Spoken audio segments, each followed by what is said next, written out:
Parents committed identity theft, racked up over $15,000 in debt, in my name, and now they're trying to kick me out for confronting them. Hello, Reddit eyes plus here. I had just finished my first year of college, excited to come home for the summer and recharge. Little did I know that returning home would lead to one of the most jaw-dropping revelations of my life. It started with something small. Mail. I noticed my mom had been weirdly eager to grab the mail every Monday and Tuesday. I didn't think much of it at first. Maybe she was just excited about a delivery or two. But on this particular Tuesday, the mail came early, and for once, I beat her to it. There it was, a letter addressed to me, from a collection agency. Confused, I tore it open, and my heart sank. $5,000 owed to Capital One for a card I had never even applied for. Panic set in, my mind racing as I dialed my dad at work, hoping for some clarity. His answer? Talk to your mother. That wasn't what I expected, and I could hear in his voice that he was uncomfortable. Something was off. When my mom got home, I asked her straight up, and what she told me nearly knocked the wind out of me. She and my dad had opened several credit cards in my name, for household expenses. Not only that, but the debt was far worse than I had imagined. She casually threw out the number. Around $10,000, she said. But when I checked my credit, it was actually more than $15,000. I was furious. My mom didn't even apologize. Instead, she tried to justify it by telling me that her parents had done the same thing to her when she was my age.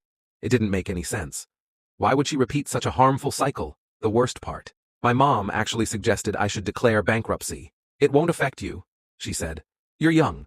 You're not buying a house anytime soon. But she knew that I was planning on going into a government job. Bankruptcy would ruin my chances. I felt betrayed, like they didn't care at all about what this could do to my future. Then my dad came home. They sat me down together, as if they had rehearsed this, and gave me an ultimatum. Either I declare bankruptcy and let them max out the remaining card, or I move out by the end of the month. My parents, the people I thought I could trust, were now pushing me to sacrifice my future for their mistakes. I couldn't let this slide. It felt so unfair. I didn't make these choices. Yet here I was, watching my credit score, once a solid 720, plummet. I needed to figure out how to fix this mess. After reading advice from others in my situation, I realized I had to protect myself. So, I took a deep breath, gathered all the evidence, and filed a police report against my parents. It was hard. Betraying your family like that is never easy, but I knew I couldn't let them destroy my financial future. For weeks, my parents had no idea I had gone to the police. They carried on like nothing was wrong. But then, right after Memorial Day, it happened. A detective called them. That's when everything exploded. My parents lost it. My dad started throwing my things out the door, yelling at me like I was the one in the wrong. I had to call the police again, and when they arrived, they told my parents they couldn't just kick me out. They had to formally evict me. I thought that might calm things down. But nope. The next day, I came home to find the locks changed and all my belongings dumped at my grandparents' house. I was at my wit's end, but thankfully, I had a friend who offered me a place to stay temporarily. Once I settle into my own place, I'm planning to file a civil lawsuit for unlawful eviction.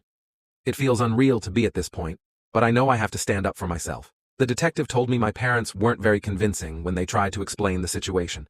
Now, the state's attorney is reviewing the case, and it's likely they will prosecute, possibly as soon as next week.